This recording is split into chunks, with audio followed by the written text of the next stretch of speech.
এই দেখো, তুমি এখনো রেগে আছো আমার উপর। আমার রাগতে বয়ে গেছে আপনার ওপর। তুমি কিছুতেই বুঝছো না, খরচ বাড়ছে। আয় না বাড়লে চলবে কি করে রাজ্য? বিদেশে আমাকে যেতেই হবে।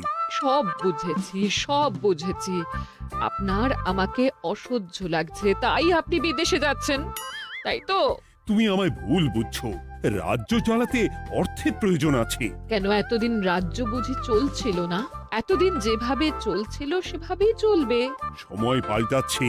এখন শুধু সিংহাসনে বসে থাকলেই চলে না, দেশ বিদেশ ঘুরে দেখতে হবে কিভাবে রাজ্যের উন্নতি হয়, লাভ হয়, সেই নিয়ে নতুন করে ভাবতে হবে। তার মানে আপনি ঠিক করে নিয়েছেন আপনি যাবেন, তাই তো? হ্যাঁ। আর যতদিন আপনি না থাকবেন এখানে কি হবে ভেবে দেখেছেন মহারাজ? কে সামলাবে সব?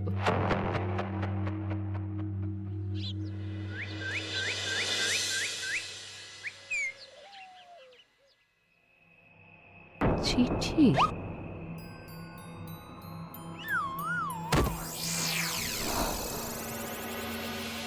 আমি অনেক ভেবে দেখলাম, আসলে এসব সিংহাসন, ক্ষমতা, প্রতিপত্তি অর্জন করা আর রক্ষা করার জটিলতার চেয়ে বাকি জীবনটা শান্তির সাথে বনে কাটিয়ে দেওয়াই ভালো। বলছি সবই তো বুঝলাম, কিন্তু এই শান্তিটাকে মহারাজ সন্ন্যাসী হয়ে গেলেন আর এসব নিয়েও তুমি ভাড়ামি করছো গোপাল? ও মা গো, এবার কি হবে? চিন্তা করবেন না রানীমা, কৃষ্ণনগরকে আমি আমার বুক দিয়ে আগলে রাখবো। আপনার ছাতির মাপটা ঠিক মতো জানেন তো মন্ত্রী মশাই? মানে ওই গোটা কৃষ্ণনগরকে কি আপনি আপনার বুকের মধ্যে আগলে রাখতে পারবেন? গোপাল! মার্জনা করবেন মন্ত্রী মশাই। আমি বলছিলাম কি, ওইসব আগলে টাগলে রাখার আগে ওই ভালো করে খুঁজে দেখুন সব। মানে কি বলতে চাইছো কি তুমি? মহারাজকে খুঁজে বার করুন মন্ত্রী মশাই, লোক পাঠান। তিনি হয়তো এখনো বেশি দূর যেতে পারেননি। এটা কিন্তু ঠিক বলেছে গোপাল, তাকে একবার যদি খুঁজে পাই আমরা। আপনি চিন্তা করবেন না রানীমা, আমি এক্ষুনি লোক পাঠাচ্ছি। আর গোপাল, রানীমাকে বিশ্রাম নিতে দাও। যাও এখন, যত সব।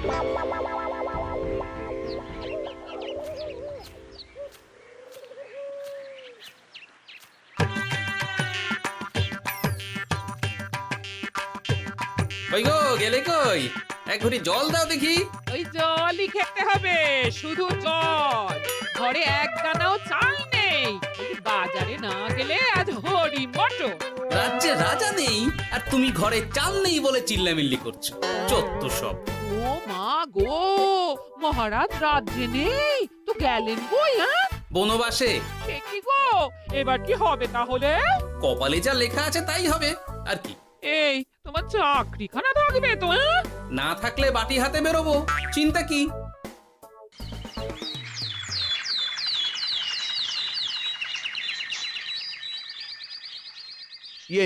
মহারাজ যখন নেই তখন আমি যখন এ রাজ্যের মহামন্ত্রী, তখন আমি এত মানে করার কি আছে মন্ত্রী মশাই? মহারাজ নেই তো কি হয়েছে, রানীমা তো আছেন। আমরা তার কথা মতোই চলব। গোপাল একদম উচিত কথা বলেছে। হ্যাঁ হ্যাঁ, আমিও তো তাই বলছিলাম। মহারাজ যখন নেই তখন রানীমার নির্দেশ মতোই তো আমাদের সামলাতে হবে সব। কতদিন আর আগলাবে গোপাল? আজ নয় কাল এই শর্মাকেই বসতে হবে এই সিংহাসনে। যতদিন পারি ততদিন তো চেষ্টা করতেই হবে মন্ত্রী মশাই। আপনি যদি চলেন ডালে ডালে, আমি চলি পাতায় পাতায়। রাজা মশাই আছেন? আমি অনেক দূর থেকে আসছি।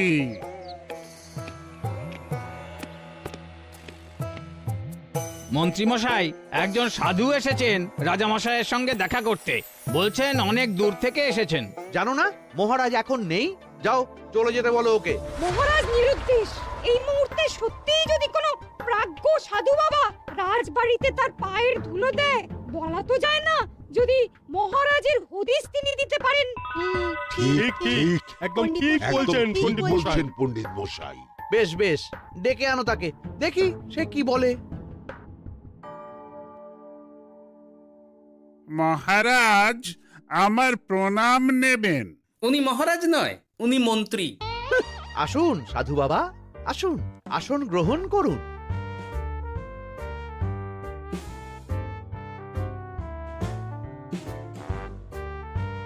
কি করলেন সাধু বাবা?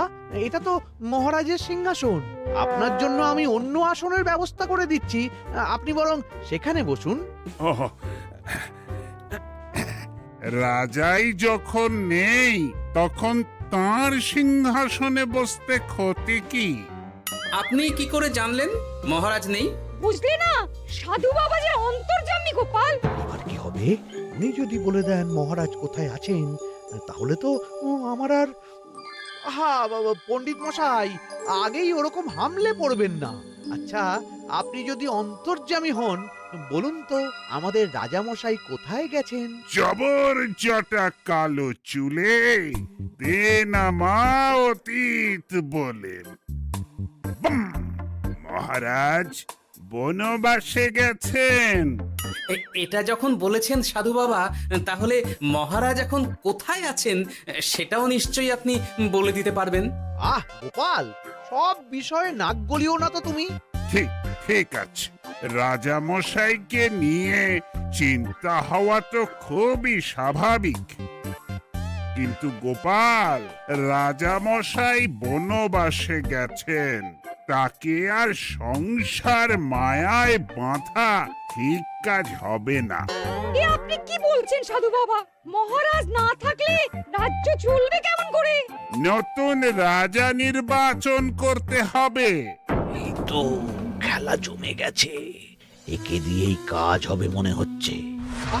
সাধু বাবা, এসব নিয়ে নয় পরে আলোচনা করা যাবে। এই কে আছো? সাধু বাবার পা ধুইয়ে দাও ভালো করে। না, বিষয়টা ঠিক সুবিধের মনে হচ্ছে না।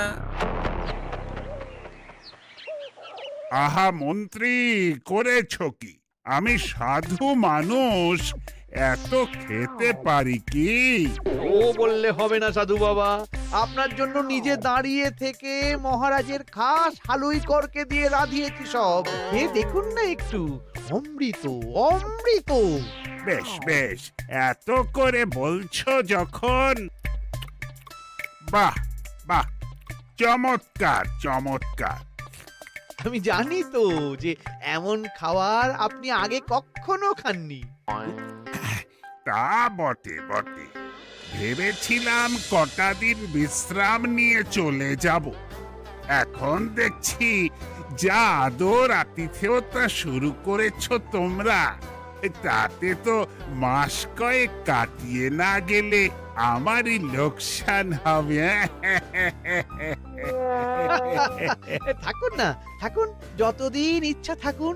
আমার ইচ্ছা অনুযায়ী সব চললে তো ওই গোপালের জায়গায় আপনাকেই সভার মহারথী করে রেখে দিতাম চিরকাল। এসব কি বলছো মন্ত্রী?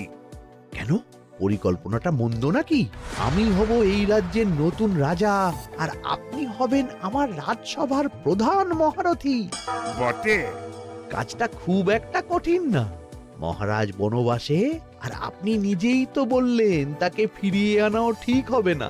তাহলে? তা বলেছি, কিন্তু বাকি অন্যান্য সভাসদেরা আছে, তারা তো। আরে ছাড়ুন তো ওদের কথা। আকাশে হাত ছড়িয়ে আর একবার মন্ত্র পড়ে নেবেন, বলবেন এই রাজ্যের রাজা হওয়ার ক্ষমতা একমাত্র আমার মধ্যেই আছে।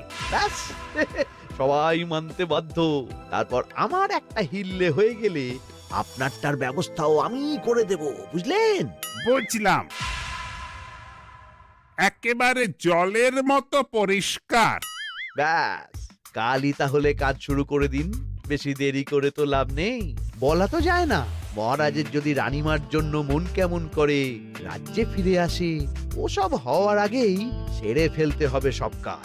রাজা হওয়ার খুব তাড়া দেখছি তোমার মন্ত্রী। ওপরে ওঠার ইচ্ছা কার না থাকে বলুন তো সাধু বাবা? আর মাত্র কটা দিনের অপেক্ষা, ব্যাস, তারপরেই এই সিংহাসনের মালিক হব আমি। কৃষ্ণনগরের নতুন রাজা হব আমি। সমস্ত ধন দৌলত থাকবে আমার এই হাতের মুঠোয়। কি অত ভাবছেন মন্ত্রী মশাই একা একা? মানে কি ভাবছি তার কৈফিয়ত তো তোমায় দিতে হবে। হ্যাঁ হিমা, ছি ছি ছি, আপনি কেন কৈফিয়ত দেবেন? আপনার মুখ দেখলেই তো বোঝা যাচ্ছে যে আপনি কি ভাবছেন। তাই বুঝি? তা বলো দেখি কি ভাবছি আমি। আপনি ভাবছেন ওই কৃষ্ণনগরের সিংহাসনের কথা। শুনে ফেললো নাকি সব? আপনি ভাবছেন আমাদের মহারাজের কথা, তাকে কিভাবে ফিরিয়ে আনা যায় সেই কথা, তাই না? মহারাজকে যে আর ফিরিয়ে আনা যাবে না,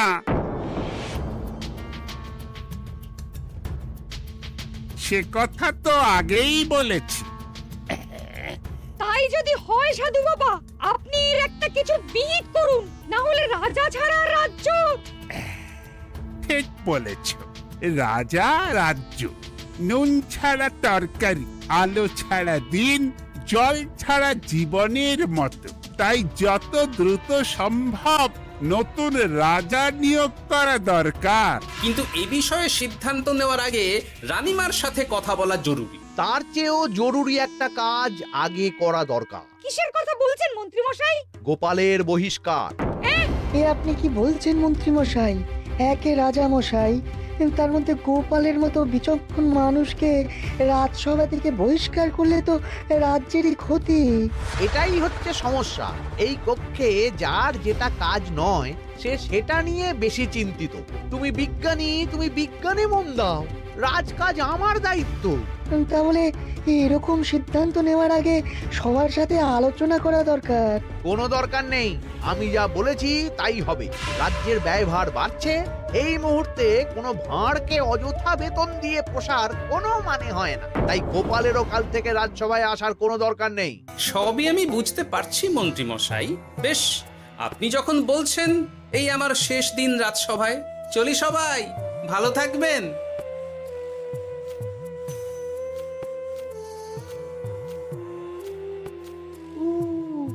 এত সহজে যে বেটা মাঠের বাইরে চলে যাবে বুঝতেই পারিনি আগে। এবার আমার আর সিংহাসনের মাঝে নেই কোনো বাধা, নেই কোনো কাটা।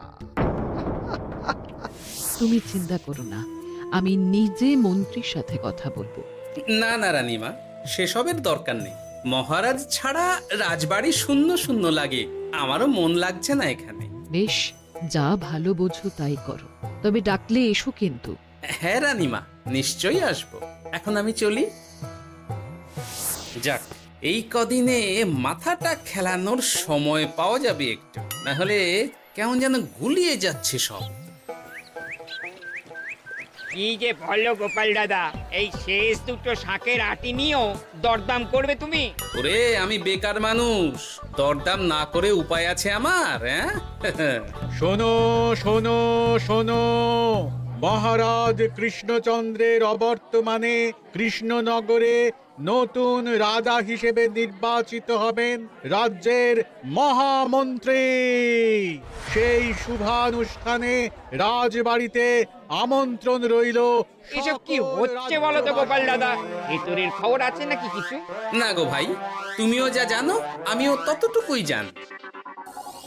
ও গোপাল দাদা, ব্যাপার কি? এ সময় এখানে কি চাই? রানীমার জরুরি তলব, এখনই ওই রাজবাড়ি যেতে হবে তোমাকে। কিন্তু আমার যে বাজার হয়নি এখনো। আরে ওসব বাজার টাজার পরে হবে, তুমি এখন আমার সাথে চলো তো। মন্ত্রীকে আমি বিশ্বাস করেছিলাম, ও যে এইভাবে বিশ্বাসের সুযোগ নেবে আমি একদম বুঝতে পারিনি। আমাদের এক্ষুনি অন্যান্য সভাসদদের সাথে কথা বলা দরকার রানীমা। কারোর সাথে কথা বলার দরকার নেই রানীমা, আমি নিজেই চলে এসেছি আপনার সাথে কথা বলতে। এখানে কি জন্য এসেছো গোপাল? রানীমার কান ভাঙাতে? বাহ, আপনি সবার মাথা মুড়িয়ে সিংহাসন কবজা করতে পারেন, আর আমি রানীমাকে সেই সত্যি কথা জানাতে পারি না? চুপ! ভুলে যেও না, আমি কৃষ্ণনগরের হবু রাজা। মুখ সামলে কথা বলবে আমার সাথে। এসব কি হচ্ছে মন্ত্রী মশাই? রাজা মশাই নেই, সেই সুবাদে এ কি শুরু করেছেন আপনি? আমায় আপনি ভুল বুঝবেন না রানীমা, আমার হয়ে যা বলার সাধু বাবাই আপনাকে বুঝিয়ে বলবে সব। উনি আর কি বোঝাবেন? কতদিন এসেছেন উনি, কি জানেন এই রাজ্যের বিষয়ে? সাধনা মা, সবই সাধনা। সাধনার জোর থাকলে সবকিছুই জানা যায়। ভূত ভবিষ্যৎ অতীত সব। সেই জোর থেকেই বলছি মা, মন্ত্রীর কপালে আমি জ্যোতি দেখতে পাচ্ছি। মন্ত্রী যদি রাজ্যের রাজা হয়, এ রাজ্যের উন্নতি কেউ ঠেকিয়ে রাখতে পারবে না। আপনাদের একটা কথাও বিশ্বাস করি না আমি, এসব আপনাদের ষড়যন্ত্র। এ আপনি ভুল করছেন রানীমা। যা হোক, যে কথা আমি বলতে এসেছি, রাজা যখন আমি হচ্ছি তখন তো আমাকে এই প্রাসাদেই থাকতে হবে, ফলে আমার স্ত্রীকেও এখানে এসেই থাকতে হবে। সে তো আর একা থাকতে পারবে না। তাই আপনি যদি এই ঘরটা ছেড়ে দিতেন। কিন্তু মন্ত্রীমশাই, তুমি কি বলছো মন্ত্রী? এখানে না থাকলে রানীমা থাকবেন কোথায়? আর আমি তো এমন কোনো বিধান দিইনি যে রানীমাকে অন্যত্র পাঠাতে হবে। সবকিছুর জন্য তো আপনার বিধান দরকার নেই সাধু বাবা, এ আমার নিজের বিধান। আমি রাজা হব, আমার স্ত্রী রানী হবে, তারও তো অধিকার আছে রানীর মতো থাকার, রানীর মহলে থাকার। আপনার ব্যবস্থা আমি অন্যত্র করে দেব রানীমা, আপনি কিচ্ছু ভাববেন না। হাজার হোক আপনি আমাদের প্রাক্তন মহারাজের স্ত্রী বলে কথা। কি বলো গোপাল? আমার মনটা আসলে অনেক অনেক বড়, তোমরা খালি দেখতে পাও না সেটা। কাজটা কি আপনি ঠিক করলেন মন্ত্রীমশাই? শোনো গোপাল, আমাকে ঠিক ভুল বোঝাতে এসো না তুমি, বরং কাল সময় মতো চলে এসো। কৃষ্ণনগরের নতুন রাজার রাজ্যাভিষেকের জন্য মহাভোজের আয়োজন হবে। যতদিন পাচ্ছ খেয়ে নাও পেট ভরে।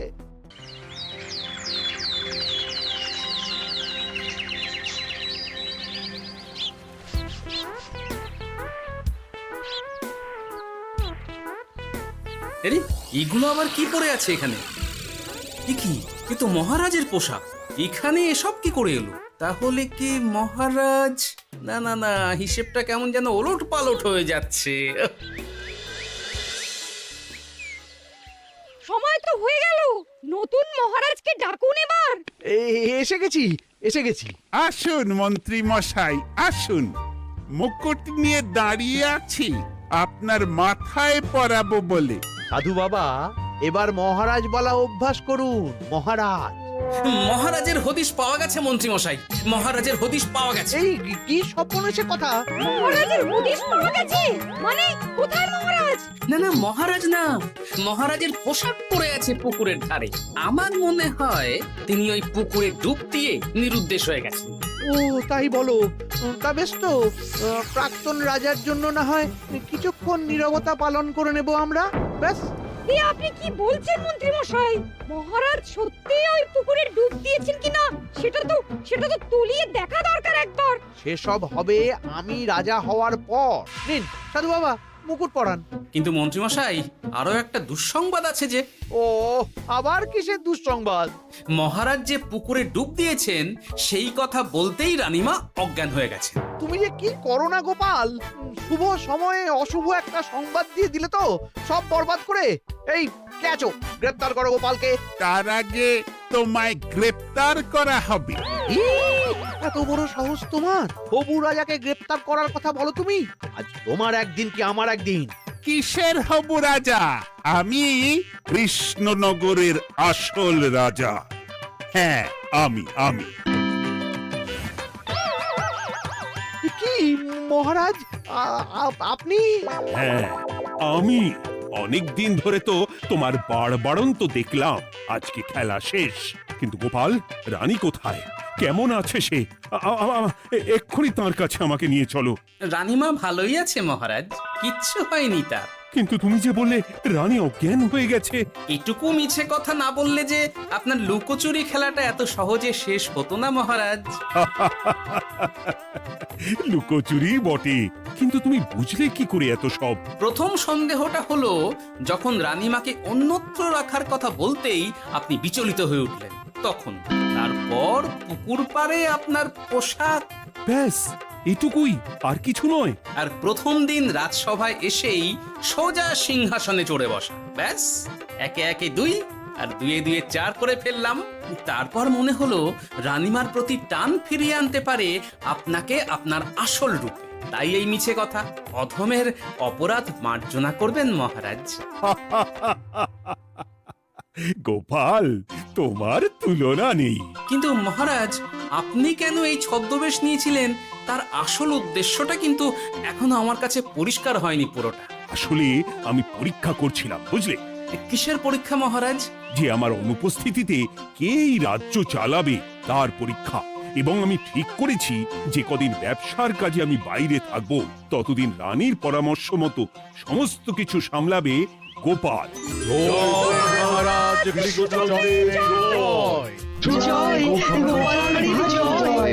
আর আমি মহারাজ?